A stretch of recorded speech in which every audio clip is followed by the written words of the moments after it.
요즘 타이거 우즈의 인기가 많이 사그러졌고 맛이 한참 갔지만 골프계에서는 여전히 그가 세기의 입지전적인 그런 인물임에 틀림이 없습니다. 1996년도에 프로골프를 시작했을 때 PGA 신인상을 수상하는 등 대단히 화려하게 시작을 했습니다. 그 이듬해 4월에는 마스터스 토너먼트에서 우승을 차지하게 되는데 2등과 무려 12타 차가 나게 우승을 하였습니다. 그리고 그 해가 끝나기 전에 3번 더 우승을 차지해서 상금만 180만 불을 타고 나이키와 다른 스포츠 회사들과 광고 계약을 해서 6천만 불을 벌어들였습니다. 여러분 같으면 어떻게 하시겠습니까? 이쯤 되면 계속 이 상태를 유지하고 싶어 하지 않겠습니까? 이 상태만 유지하면 매년 이 정도로 많은 돈을 벌어들이고 그러면 더 이상 바랄 것이 없게 되지 않겠습니까? 그런데 타이거는 여기에 만족하지 않았습니다. 이 정도면 자신의 스타일이나 위치에 대해서 만족할 법도 한데 타이거는 여기에 만족하지 않고 코치에게 자신의 스윙을 고치겠다고 얘기를 했습니다. 그 이유는 자신이 현재 스윙이 좋긴 한데 더할 나위 없이 최고로 좋은 건 아니라는 겁니다. 더 잘할 수 있다는 겁니다. 그래서 그는 코치의 지도를 받으면서 자신의 스윙을 더 좋게 만들기 위해서 그래서 자신의 스윙을 녹화한 것을 자꾸자꾸 보며 검토하고 그 필요한 근육을 키우고 수많은 연습들을 하게 됩니다. 그런데 타이거가 이렇게 자기의 스윙을 고치는 동안에 계속 우승을 하였을까요? 그렇지 못했습니다. 경기가 잘 풀리지 않았습니다. 그래서 이후에 1년 반 동안 한 번밖에 우승을 하지 못했습니다. 그러나 그는 실망하지 않고 자신의 목표를 달성하기 위해서 인내했습니다. 그러다가 한 1년 반쯤 지난 후에 어느 날 자신의 스윙이 이쯤이면 됐다 하고 느끼게 되었습니다. 이때부터 그는 한 차원 높은 골프를 하기 시작했습니다. 그래서 이어지는 14번의 경기 중에서 그는 10번 우승을 했는데 이 중 6번은 연속으로 우승을 하게 됩니다. 그리고 대표적인 4개의 메이저 챔피언십 경기에서 3번의 우승을 거머쥐는 그런 기염을 토하게 되었습니다. 물론 이 덕분에 돈도 그전보다 훨씬 더 많이 벌게 되었습니다. 600만 달러를 상금으로 받았고 나이키와의 계약으로 1억 불을 계약하게 되었습니다. 이 금액은 당시 스포츠계 역사상 운동선수가 계약한 금액 중에 최고의 금액이었습니다. 타이거 우즈의 이런 새로운 시도를 생각해 볼 때 참으로 대단한 것입니다. 이미 그렇게 많은 경기에서 자기에게 우승을 가져다 준 그 좋은 스윙을 포기하고 더 좋은 것을 개발하려 했다는 것은 보통 사람으로서는 하기가 힘든 일입니다. 왜냐하면 그걸 시도한다고 해서 100% 잘 되리라는 보장이 없기 때문입니다. 괜히 잘 되고 있는 것을 바꾸려고 시도하다가 현재보다 못한 결과를 초래하는 경우도 수두룩하게 많기 때문입니다. 타이거는 이것을 잘 알고 있었습니다. 괜히 잘못했다가는 현재보다 못한 결과를 낳게 될 수도 있으니 현재에 만족하며 자신의 스타일을 계속 유지하면서 돈도 벌고 골프도 즐길 수 있다고 생각을 하실 수도 있습니다. 그런 식으로 돈도 꾸준히 벌어들일 수 있다고 생각할 겁니다. 그러나 문제는 타이거의 생각에 이것이 자신에게는 최선이 아니라는 것, 최고가 아니라는 것을 알고 있는 겁니다. 그는 이것을 받아들일 수 없었던 것입니다. 그래서 시간도 많이 걸리고 100% 이것이 성공하리라는 보장도 없지만 타이거는 자신이 더 잘할 수 있다는 것을 확실히 믿었고 그래서 과감하게 시도를 했던 것입니다. 그리고 이런 과감한 모험을 통해서 이전과는 다른 차원의 골프를 하는 그런 더 위대한 선수가 되었던 것입니다. 오늘 본문 말씀에서 우리는 예수님이 베드로와 다른 어부들에게 이전과는 다른 차원의 삶을 요구하고 계시는 것을 보게 됩니다. 예수님은 그들이 현재의 편안한 삶 대신에 더 의미 있는 삶, 현재 그럭저럭 사는 삶 대신에 그런 좋은 삶 대신에 더 좋은 삶, 더 월등한 삶을 추구하라고 말씀하고 계십니다. 오늘 말씀은 예수님이 군중들에 둘러싸여 있는 장면으로부터 시작이 됩니다. 예수님께서는 이미 유명 인사가 되셨습니다. 그래서 어디로 가든지 사람들이 따랐고 그분이 하시는 말씀은 사람들이 귀담아 들었습니다. 요즘 말로 하면 예수님은 이미 스타가 되신 겁니다. 어디를 가든지 사람들이 몰려들었고 또 또 예수님께서 말씀하시면 누구나 다 따랐습니다. 이렇게 유명 인사가 되었으니 예수님은 이 상태에 만족하며 이 유명세를 이용해서 자신의 목적을 이루면 되지 않았을까요? 아마 보통 사람 같으면 그렇게 하려고 생각을 했을 겁니다. 자신의 유명세를 이용해서 자신의 야망을 이루려 했을 것입니다. 그러나 예수님은 현재의 그 좋은 상태에 머무르실 수가 없었습니다. 왜냐하면 예수님의 관심은 사람들의 인기를 끈다거나 아니면 스타가 되는 것에 있지 않았고, 사람들에게 구원의 진리를 선포해서 그들을 더 깊은 신앙의 단계로 이끌고 그들이 더 의미 있고 현재보다 더 훌륭한 삶을 살도록 돕는 데 있었기 때문입니다. 그래서 예수님께서 물가에 떠있는 배 두 척을 보셨을 때 잠시 말씀을 멈추시고 그곳으로 가서 자기가 배를 타고서 저기 조금 멀리 갈 수 없겠냐 그렇게 부탁을 하셨습니다. 그들이 배를 해안에서 약간 떨어진 곳으로 되니까 예수님께서 그곳에서 다른 사람들에게 말씀을 하시기 시작했습니다. 아마 이렇게 하신 것은 음향학적으로 마치 원형극장에서 연설하는 것 같은 그런 효과가 있어서 많은 사람들에게 더욱 잘 말씀하시기 위해서 그렇게 하셨을 수 있습니다. 그런데 제가 생각하기에 예수님께서 이렇게 배 위에서 말씀하시기를 원하셨던 진짜 이유는 이 말씀을 마치시고 그 배의 주인인 베드로에게 아주 중요한 메시지를 전달하기 위하셨던 것 같습니다. 그리고 더 나아가서 그를 제자로 삼으시기 위한 그런 목적이 큰 것 같습니다. 그래서 얼마간 말씀을 하시고 나서 예수님은 베드로에게 배를 저편 깊은 곳으로 가서 그곳에서 고기를 잡으라고 말씀하셨습니다. 이렇게 베드로를 더 깊은 바다로 이끄시는 것은 마치 이런 행동을 통해 베드로를 더 깊은 믿음의 세계로 인도하시는 것에 견줄 수 있습니다. 왜냐하면 예수님은 이렇게 베드로를 바다 깊은 데로 인도하시면서 동시에 그를 표면적이고 일상적인 신앙의 수준에서 더 깊고 더 친밀한 헌신의 수준으로 이끌고 계시기 때문입니다. 그런데 예수님의 이런 이끄심은 우리의 상식에 반대되는 경우가 많이 있는 것을 보게 됩니다. 예수님은 종종 이제까지 우리가 살아온 방식과는 다른 것을 요구하십니다. 그래서 베드로의 경우 예수님은 더 깊은 바다로 나가서 고기 잡으라고 했을 때 베드로는 그 마음속에 의문이 생기고 잠시 이 일을 제기했을 것입니다. 그래서 5절에 이렇게 말씀을 합니다. 시몬이 대답하여 이르되 선생님 우리들이 밤을 새도록 수고하였으되 잡은 것이 하나도 없습니다. 그렇지만은 말씀에 의지하여 내가 그물을 내리겠습니다. 이렇게 얘기를 합니다. 이 말을 다시 풀어서 설명드리면 이렇습니다. 예수님, 우리는 평생 고기잡이로 잔뼈가 굵은 사람들입니다. 우리가 최선을 다해서 이 밤에 고기를 잡았는데 한 마리도 잡지 못했습니다. 참 창피스럽습니다. 그런데 우리 보고 이제 와서 다시 한 번 더 고기를 잡으러 나가려고 그러십니까? 그것도 이 대낮에. 그러나 예수님이 한번 해보라고 하니까 한번 해보겠습니다. 이런 뜻이죠. 평생 고기를 잡은 베드로의 입에서 이런 말이 나오기가 쉬웠겠습니까? 그렇지 않았습니다. 우선 자존심이 많이 걸렸을 것입니다. 베드로, 자기는 어부이고 평생 어부 생활한 사람이고 예수님은 목수입니다. 근데 목수가 뭘 안다고 어부한테 가서 이래라 저래라 고기잡이에 대해서 얘기를 합니까? 이건 자존심이 상하는 문제입니다. 또 예수님이 지금 깊은 곳으로 가서 고기를 잡으라고 하시는데 이게 어부의 상식으로는 전혀 말이 되지 않는 것입니다. 갈릴리 바다에서 고기를 잡으려면 밤에 잡아야 하는 것이고 그것도 깊은 곳에 가서 잡는 것이 아니고 그 해변 가까운 곳에 와서 잡아야 하는 것입니다. 이건 갈릴리에 사는 사람은 누구나 알고 있는 기본 상식입니다.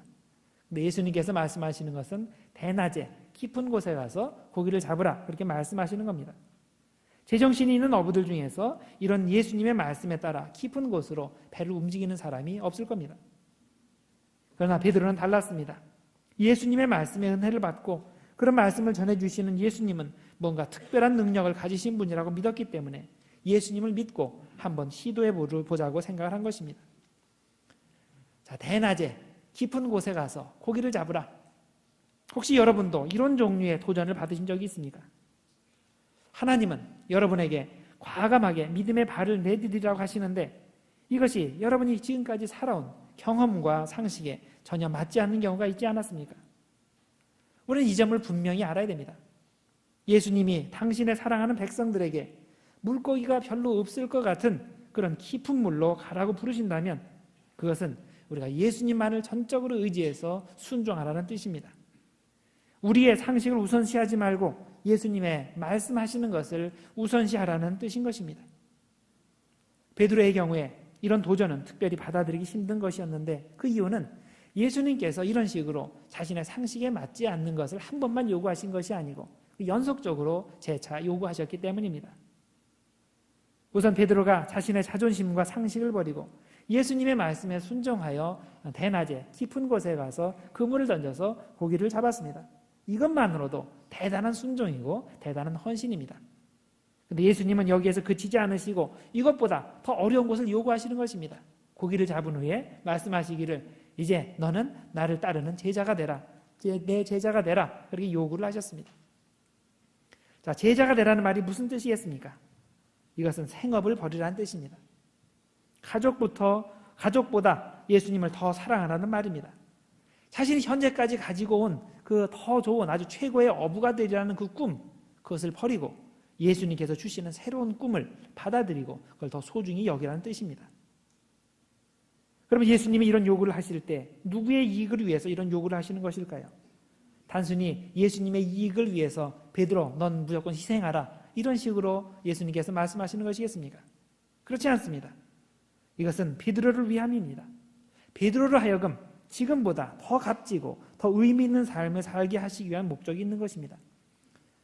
여러분, 예수님께서 이렇게 부르신다고 해서 현재 베드로가 고기잡이 하는 그 삶이 나쁘다는 뜻이겠습니까? 그렇지 않습니다. 성실하게 어부 생활을 함으로써 가족을 부양하고 자신의 삶을 영위하는 것은 그 자체로 좋은 일입니다. 그러나 예수님께서 보실 때 다른 사람은 몰라도 베드로에게는 더 나은 삶이 있다는 겁니다. 더 좋은 인생의 목적이 있고 더 좋은 삶의 방식이 있다는 겁니다. 베드로가 이제 헌신의 결단을 하고 헌신의 삶을 살게 되면 지금보다 상상을 초월한 훨씬 더 가치 있는 삶, 더 좋은 삶이 있다는 것입니다. 그래서 베드로에게 물으시는 겁니다. 베드로야, 네가 현재 좋은 그 상태로 만족하겠느냐? 아니면 하나님과 교회를 위해서 더 나은 삶, 더 좋은 삶의 수준으로 올라서겠느냐? 이거를 챌린지 하시는 것입니다. 이걸 물으시는 겁니다.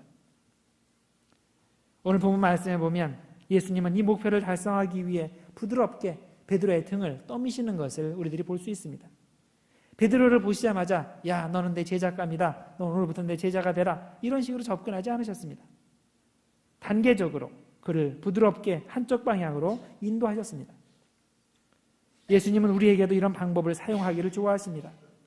우리가 편안하게 안전하게 생각하는 곳에서 우리를 점차적으로 이끌어내시고 그리고 우리에게 익숙하지 않은 곳, 도전이 되는 것으로 우리를 인도하시는 것입니다. 우리의 경험과 상식의 세계에서 불확실한 미래와 새로운 가능성의 세계로 우리를 인도하시는 것입니다. 그런데 우리가 이런 예수님의 손길을 느낄 때 우리는 대개 어떤 반응을 보입니까? 안전을 추구하는 마음이 있죠. 그래서 이 일을 제기합니다. 예수님, 다 해봤습니다. 내가 해볼 수 있는 건 다 해보고 이제는 더 이상 어떻게 할 도리가 없습니다. 희망이 없습니다. 성경도 많이 읽어봤고 기도도 많이 했고 교회를 위해서 주님을 위해서 선한 일도 많이 해봤습니다. 그런데 다 소용없습니다. 고기가 한 마리도 안 잡힙니다. 되는 게 하나도 없습니다. 여러분, 혹시 여러분들 중에 예수님께 이런 종류의 항의를 하고 있는 분들이 있습니까? 현재까지 최선을 다해서 살았는데 되는 게 하나도 없습니다. 그런데 왜 내가 더 헌신해야 됩니까? 지금 현재 상태도 벅찬데 현재 상태도 좋은데 왜 새로운 것을 시도해야 됩니까? 여러분, 진짜 되는 게 없습니까? 그러면 바꿔야 됩니다. 이제부터는 방법을 바꿔야 됩니다. 이제부터는 자신의 자존심과 경험적인 지식을 의지하지 말고 하나님을 의지하여 깊은 바다로 나가야 됩니다. 베드로를 생각해 보시기 바랍니다. 베드로는 되는 게 하나도 없다는 상태에 머물지 않았습니다. 예수님께서 깊은 바다로 이동하라고 했을 때 베드로는 자기가 밤새 고기 한 마리도 잡지 못했다는 말을 하면서 현재 상태를 고수한 것이 아니라 순종과 헌신의 단계로 전진을 할 줄 알았습니다. 비록 내 노력으로 밤새 한 마리 잡지 못했지만 이제 예수님의 말씀에 의지해서 순종하겠습니다. 이런 믿음의 결단을 한 것입니다. 베드로가 예수님의 부르심에 순종해서 들어간 그 바다, 이 깊은 바다는 우리에게 현실적으로 어떤 의미가 있습니까? 이 깊은 바다는 우리에게 희생의 장소를 의미합니다. 위험의 장소를 의미합니다. 불확실과 혼란의 장소를 의미합니다. 베드로가 깊은 바다로 들어갈 때 그런 것들을 경험한 것 같이 우리도 예수님의 말씀에 순종하여 깊은 바다로 들어갈 때 편안치 않습니다. 희생이 따르고 위험이 따르고 혼란과 불확실성을 경험하게 됩니다. 그런데 이때 우리는 똑바로 알아야 됩니다. 이런 것들은 우리가 믿음을 가지고 받아들이면 우리에게 새로운 가능성이 되고 새로운 미래가 됩니다. 우리가 믿음이 없이 그냥 세상적인 생각으로 그런 것들을 대하게 되면 우리는 그것들 때문에 망하게 되고 그것이 우리에게 해가 되지만 우리가 믿음을 가지고 대하면 불확실성과 혼란 속에서 하나님께서 우리를 위해서 창조적으로 새로운 미래를 만들어 가시는 것을 경험할 수 있는 겁니다. 아니, 평안하고 안전할 때는 전혀 그런 하나님의 창조의 능력을 경험하지 못하다가 이런 불안정하고 불확실할 때가 될 때 하나님이 우리의 경험과 상식을 넘어서는 방법으로 우리의 미래를 만들어주시는 그 기적을 목격하게 되는 것입니다. 그래서 여러분, 익숙하지 않은 어떤 깊은 바다로 하나님이 부르실 때 아니면 어떻게 하다 보니까 진짜 우리가 그런 깊은 바다 한가운데 처해 있을 때 우리는 두려워할 필요가 없습니다. 그것이 기회입니다. 두려워할 것이 아니라 이것이 하나님이 우리에게 새로운 미래를 개척하게 하시는 가장 좋은 기회라는 것을 믿고 믿음의 발을 담대히 내디뎌야 합니다. 그리고 하나님이 우리의 믿음의 결단과 헌신을 통해서 과연 어떤 기적을 이루어주실까 우리의 영적인 눈을 열고 그것을 기대하는 마음으로 바라봐야 됩니다. 여러분, 우리는 매일매일 사는 동안에 갈림길에 서 있습니다. 제가 이렇게 보면서 여러분들과 대화를 나누는 가운데 많은 분들이 그래요. 매일매일 사는 것이 전쟁이라고, 싸움이라고. 비즈니스 하시는 분들 매일매일 그렇게 느끼시죠. 그리고 회사 다니시는 분들도 그렇게 똑같이 느끼실 겁니다. 사업적으로, 신앙적으로, 가정적으로, 또 개인적으로 우리는 모두 선택의 갈림길에 매일매일 서 있습니다. 우리는 그럴 때 둘 중에 하나를 선택해야 됩니다. 하나는 우리가 현재까지 해오던 방식을 고집하며 다 해봤다는 그런 자세를 가지고 변화를 거부하는 자세입니다. 새로운 미래를 향해 믿음의 결단을 하기를 포기하는 겁니다. 그런데 또 다른 자세는 주님을 신뢰하는 마음으로 예측 불가능하고 위험이 도사린 그 깊은 바다로 믿음을 가지고 들어가는 겁니다. 그러나 이 깊은 바다는 우리가 믿음의 헌신을 가지고 들어가면 하나님이 예비하신 무한한 미래가 시작되는 장소입니다. 그동안 발견할 수 없었던 수많은 물고기들이 사실 넘쳐나는 곳이 바로 이 깊은 바다입니다. 이런 갈림길에서 여러분은 어느 방향으로 움직이셨습니까? 현재 어느 방향으로 움직이고 계십니까? 예수님이 베드로를 깊은 바다로 이끄신 것은 그의 삶을 더 좋고 더 풍성하게 더 의미 있게 만드시기 위함입니다. 마찬가지로 예수님이 오늘 우리를 깊은 바다로 들어가러 부르실 때 예수님의 목적은 우리로 하여금 그런 더 풍성하고 더 가치 있는 삶을 살게 하시기 위함입니다. 문제는 우리가 이 깊은 바다로 들어가는 주님의 음성을 무시하고 현재 상태를 그냥 지속하기만 하느냐, 아니면 주님과 주님의 교회를 위해서 더 깊은 바다로 들어가는 믿음의 발을 내디디냐입니다. 바라기는 우리 모두가 이 깊은 바다의 가치를 깨닫고 그곳에서 믿음의 헌신을 가지고 들어가셔서 더 좋고 더 풍성하고 더 부유한 그런 미래를 얻게 되는 성도 여러분들 모두 되시기를 주님의 이름으로 축원드립니다. 기도하겠습니다. 하나님 아버지, 오늘 말씀을 통해 우리로 하여금 새로운 가능성을 보게 하시고 또 그 가능성으로 부르시는 주님의 은혜를 생각하게 하심을 감사드립니다. 예수님이 제자들을 더 나은 삶으로 부르시고 오늘 우리에게도 동일한 부르심을 주시는데 우리에게 은혜를 주셔서 주님을 온전히 의지함으로 깊은 바다에 들어갈 수 있는 용기와 힘을 허락해 주시길 원합니다. 현재 상태에 만족하지 말고 믿음의 발을 담대히 내디딜 수 있도록 주님을 인도하여 주시옵소서. 얕은 물에 있는 것에 만족하지 말고 깊은 물에 들어가게 하시고 그럼으로써 주님을 온전히 신뢰하며 순종하는 자들에게 예비하신 그 기적을 우리가 매일매일 체험할 수 있도록 주님 축복하여 주시옵소서. 예수님의 이름으로 기도드리옵나이다. 아멘.